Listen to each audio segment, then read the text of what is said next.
having deeply personalized experiences, and having agents that are really helpful, assistive in getting tasks done will be something that we will make a lot of progress on. What we are fundamentally doing is reducing the commute cost from going from desire to actually getting what they want, and the tech can do that, and therefore we will figure out a path because there's a real need for that.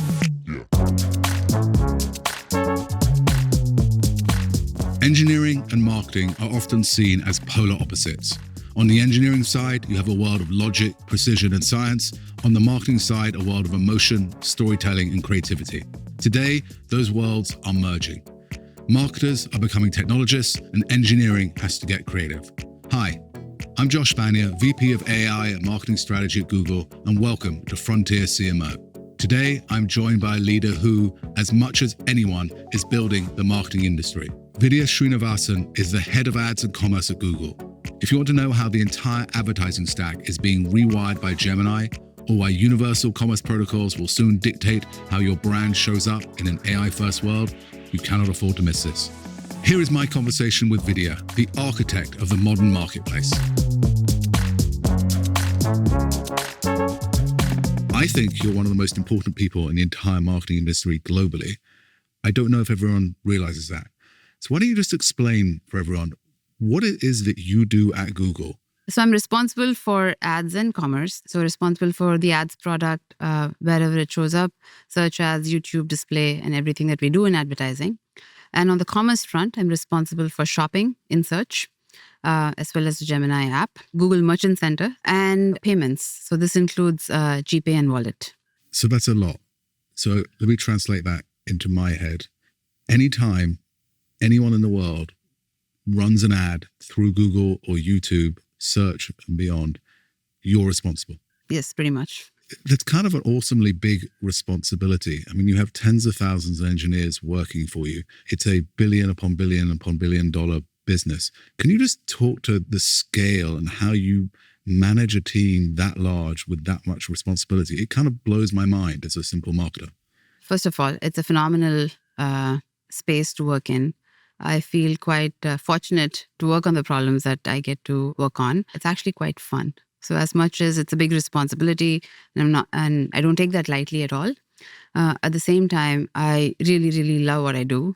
And I'm inspired by the impact that we have, and I'm inspired by the people I work with day in and day out. It is a big responsibility, and it is one that has far-reaching consequences in the world in terms of how it affects businesses and how it affects consumers.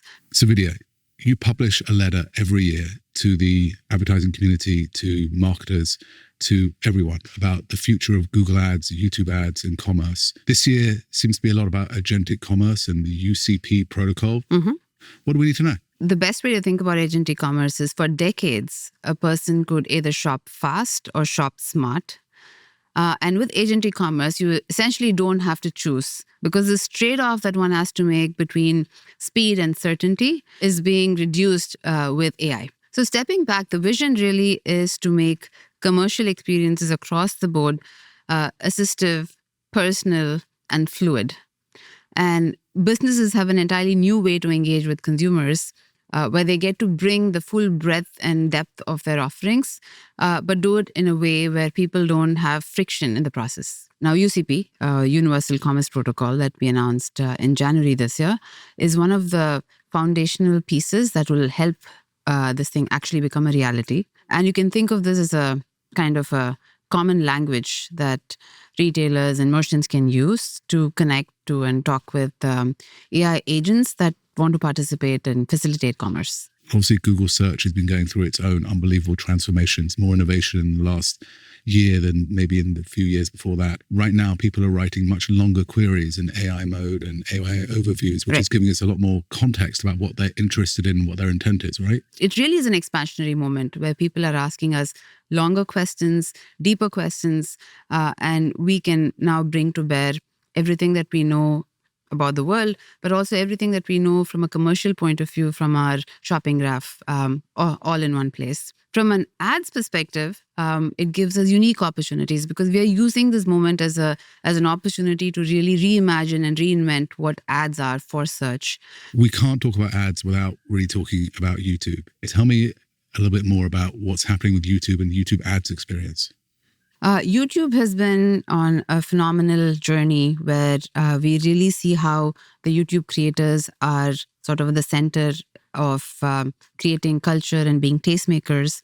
And obviously, this is something that brands care a lot about because finally it's about influencing people and finding the audiences that really resonate with the brands. We've been very focused on helping brands and helping advertisers in general find ways to connect with the right communities through the right creators. We announced the Creator Partnership Hub some time ago, and you can think of this as just the command center where you can go and do all things creator-oriented in finding the right creators and understanding audiences and having the measurement tools and understanding effectiveness. And we continue to invest in new features and products within this space to help advertisers and to help creators. So just different ways to matchmake across that marketplace. We have Gemini. It's the foundational model of Google. Yeah.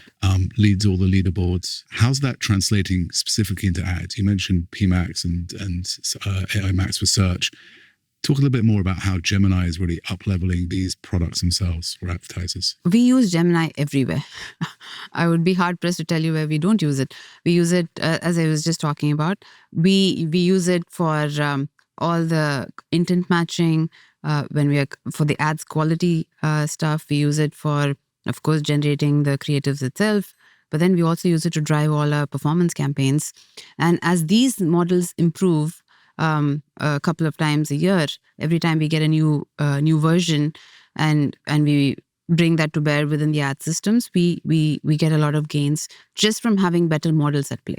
So always part of your letter, core to Google's DNA is the notion of trust. Mm-hmm. We have to build a system which works for everyone, bold and responsible ways in Sundar's language, but just trust is at the heart of what we do with our ads business as well. Any sort of speed or innovation, nothing is useful without safety and trust as a foundation. We have a very strong legacy of building products that are highly trusted by consumers for the last 25 years. And as we look at all of these innovations that I just spoke about, even in the AI era, it is all built on this foundation of continuing to preserve trust with our consumers. And a lot goes into that. There are many things we have to put in place for this to work well in a scale fashion. And that continues to remain a top priority for us, even as we embrace AI wholeheartedly. What is the thing that CMOs just don't quite understand that you can explain to them now, or you wish they did understand? I think what CMOs may want to embrace more is the fact that so much of this magic is happening from a foundation of curiosity and optimism, and a framework where you're able to test fast, learn fast, and iterate fast. So shut things down that are not working, learn something, and then focus on things that are working. And sometimes there is a desire to know things for sure, but predicting the future accurately at the pace at which things are changing is going to be hard. So I think at this point, sort of embracing that as the opportunity and honestly having fun.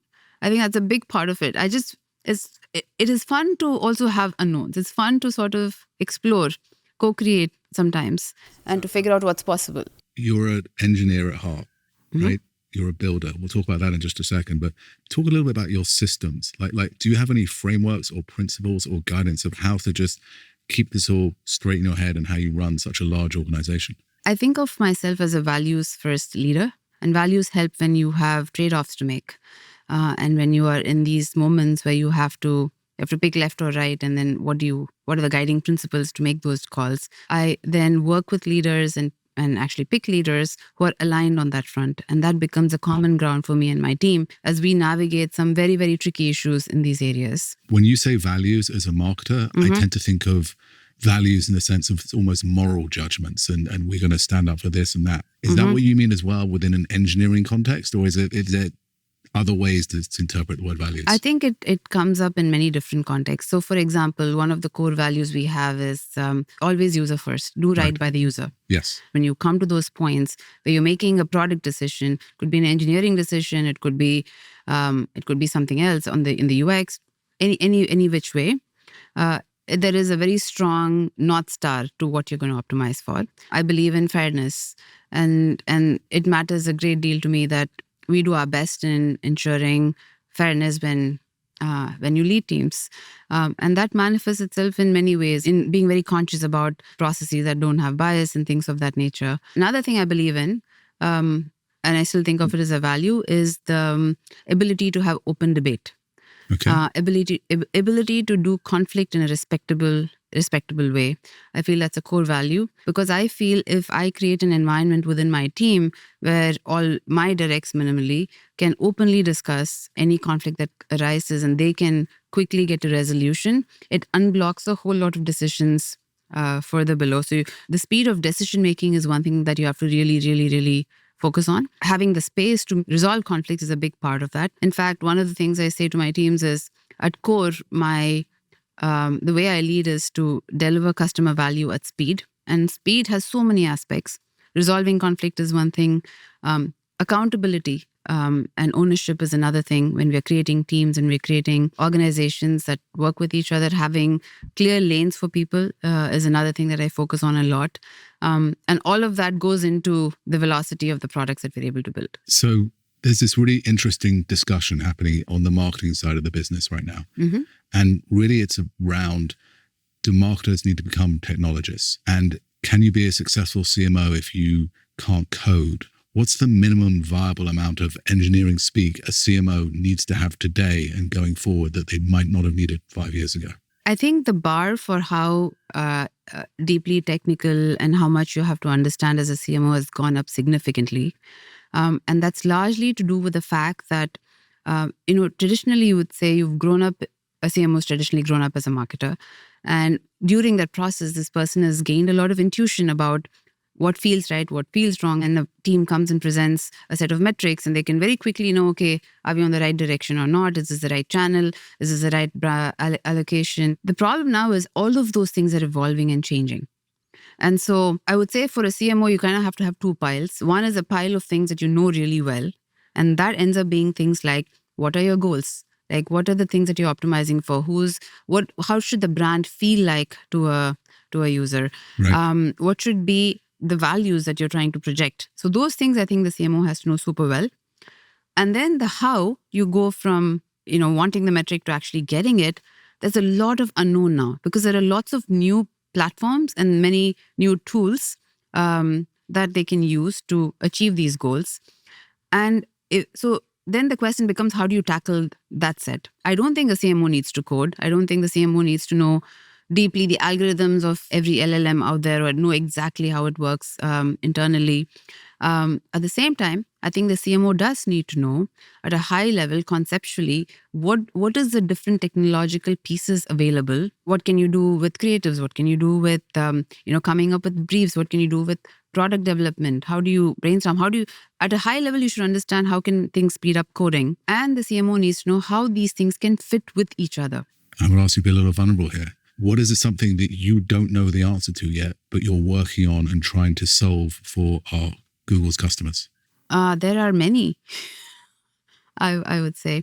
Like, even if you take an area like measurement, right? There are many things that we know and we model it very accurately. But what I constantly hear from CMOs is, hey, we want even better measurement. We need to be able to compare 2 or 3 things that we currently don't have an ability to compare well.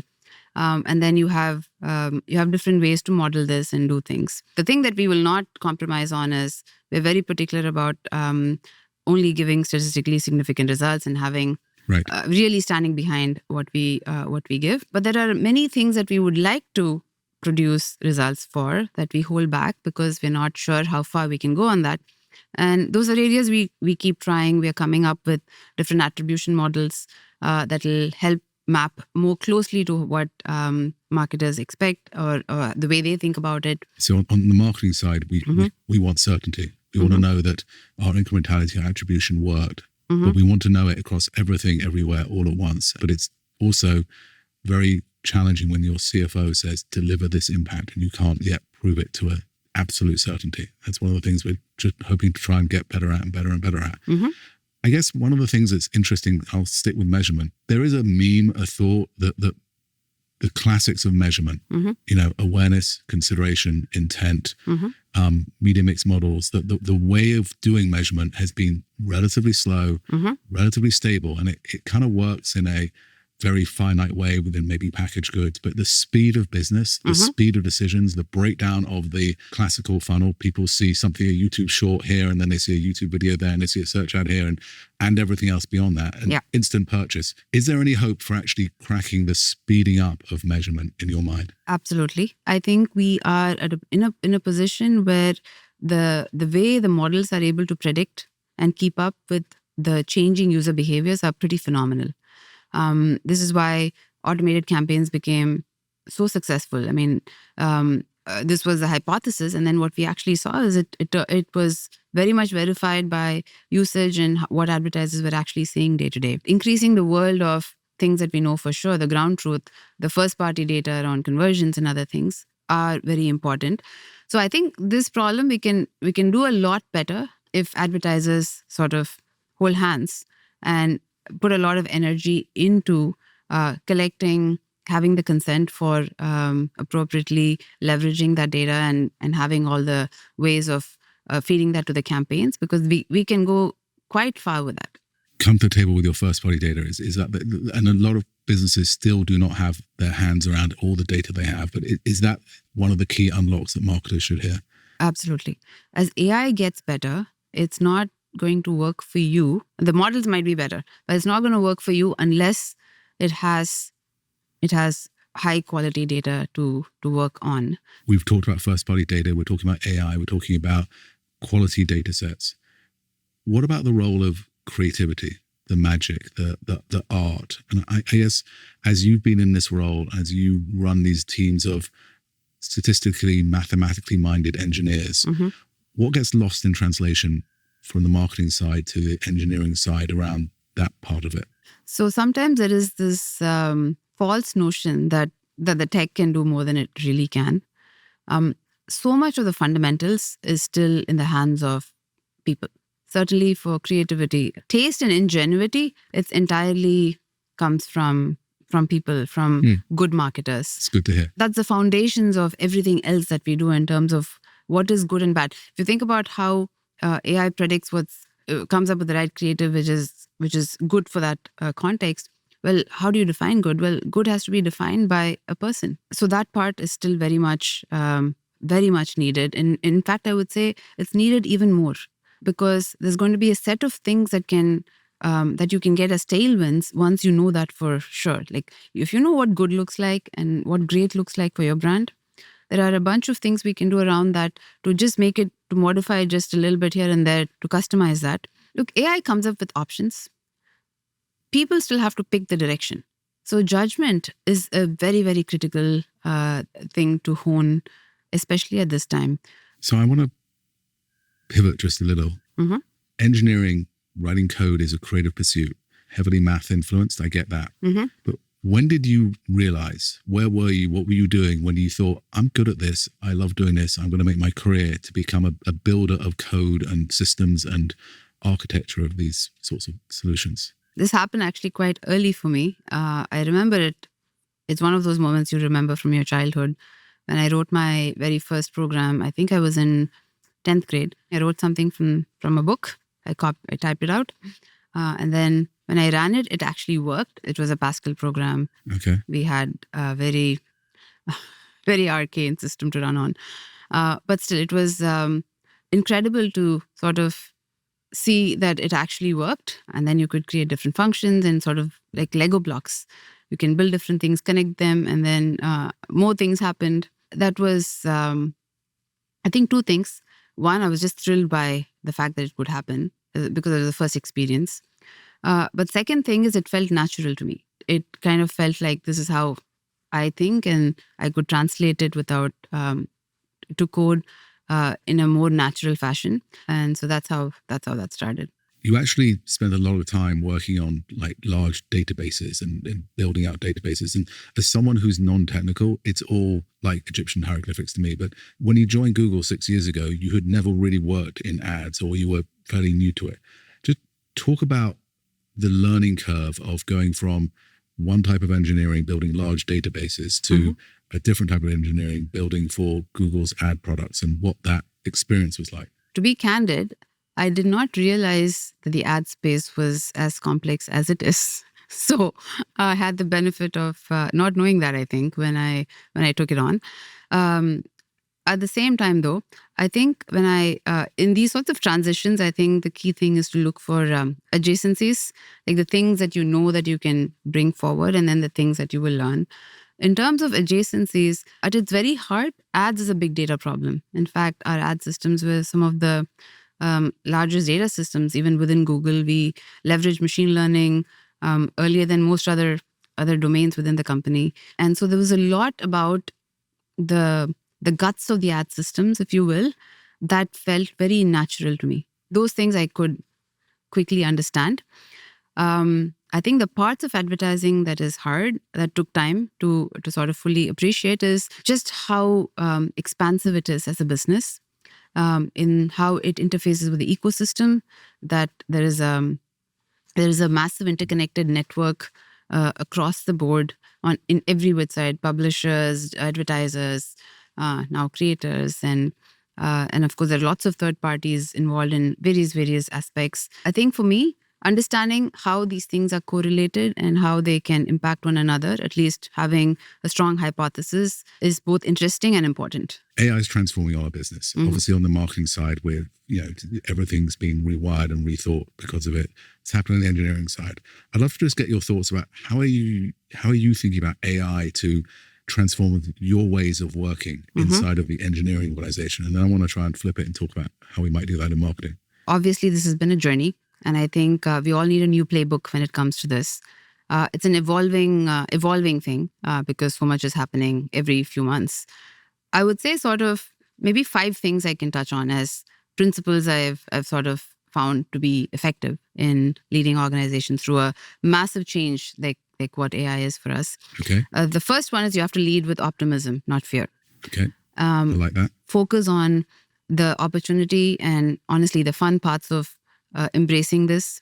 I'm not saying that there will be things that we find that are not very positive, but I think focusing on that upfront leads to it's just not very useful or effective. The second thing I would say is clearly have people, the human, to be in charge of all the key decisions. Having key decisions be with named individuals as you're trying to do this transformation, I think goes a long way. Could be in terms of the final checkoff for code reviews. Every organization has their own set of processes.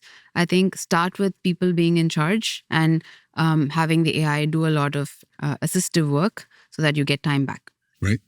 That has helped. I would say the third thing is really celebrating all aspects of the experience. So we tend to celebrate the successful use cases, right? When something nice happens, oh great, we got this, it's great. But in this world, a lot of things you try is not going to work. And so making a habit of also celebrating the things that didn't work, because the learnings are almost more important than the things that worked at this phase. I think that goes a long way because everybody wants to be on things that mean something. Another aspect is, as much as there's a lot of hype around it, I think it's important to make it practical and real. So sort of stay away from the hype. And the way I found it effective is across my organization, we try to come up with areas and specific projects that has specific outcome goals, and it's time bound and specific set of people, and have them go work on something leveraging some new way of doing it, and then come back to discuss what happened. There's so much talk about what's possible in the fullness of time, or what's possible maybe in the context of a new startup or in the context of a brand new code base. Well, most of our code base is not that. The fifth one is actually for this sort of thing that we're trying to do. Of course, there's some amount of tops-down messaging about, hey, I think this is important, we should try to do this, we need the tools, etc. But I think behavior leads to culture more than any other way of leading culture. So I think the more the leaders and people who want to see this change happen, embrace it themselves and talk about it, the more it has a snowball effect across the rest of the organization.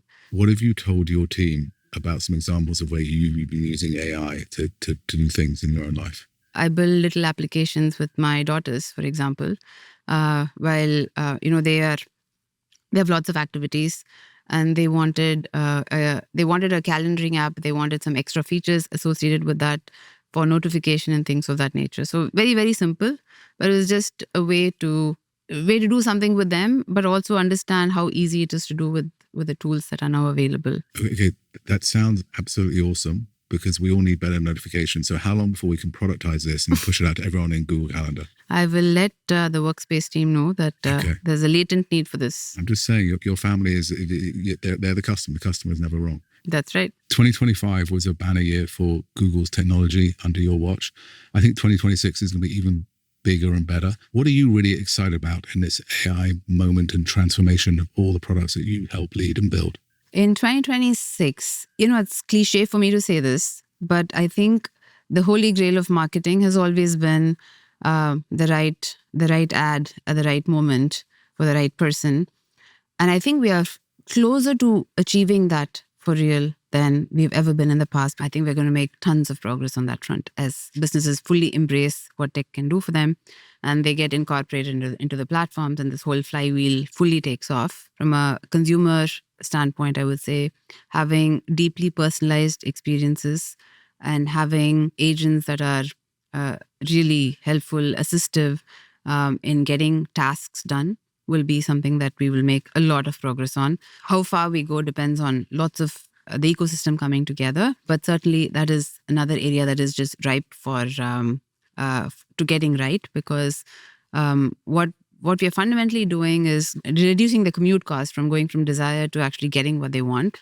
And the tech can do that, and therefore we will figure out a path, because there's a real need for that. So across Google, across YouTube, across commerce, across all the ad systems, we're moving from an era of wow, that'll be exciting, to here's how you actually do it, from wow to how, thanks to all of Google's and YouTube's ads. That's the plan. I would ask you some signals or noise. Give me your quick assessment. Okay. Open protocols will matter more than platforms. Signal or noise? Signal. We got the signal loud and clear when we launched the Universal Commerce Protocol. Agent-to-agent commerce will become mainstream in 2026. I think more noise. I think lots of the building blocks are being laid out. I think we probably have some time for mainstream. Star Wars is way better than Star Trek. Signal or noise? Oh, signal. No doubt on that one. Thanks for coming, Vidhya. It's been a great conversation. Thank you for having me. Before we wrap, I want to leave you with 3 takeaways to carry into your week. Here are your field notes from the frontier. First, Vidhya's message is clear. The holy grail of marketing, the right ad for the right person at the exact right moment, is no longer a theoretical dream. It's within technical reach. CMOs don't need to write code, but they do need to be conversant in the language of technology and what these new tools can do. Second, we are moving beyond consumers having to choose between shopping fast or shopping smart. Agentic commerce is merging these two needs and personalizing experiences. AI agents can facilitate the entire journey from discovery to payment with zero friction. Third, Vidhya charts a course for CMOs through a 5-point leadership blueprint. Lead with optimism, not fear. Maintain human accountability for key decisions. Celebrate failures as much as successes. Don't get distracted by the hype. Stay focused on grounded business problems. Finally, create the culture change you want to see by using the technology yourself. Vidhya models this by using AI alongside her teams and even building simple apps with her daughters, proving that true inspiration comes from seeing exactly how the technology works firsthand. This is the work at the frontier. Thank you for joining us. For research, case studies, and tools to help you lead through this era, visit thinkwithgoogle.com, where we track the signals, cut through the noise, and share what leaders are actually testing in real time. We'll be back next episode with another leader operating at the frontier. Until then, stay sharp and stay out front.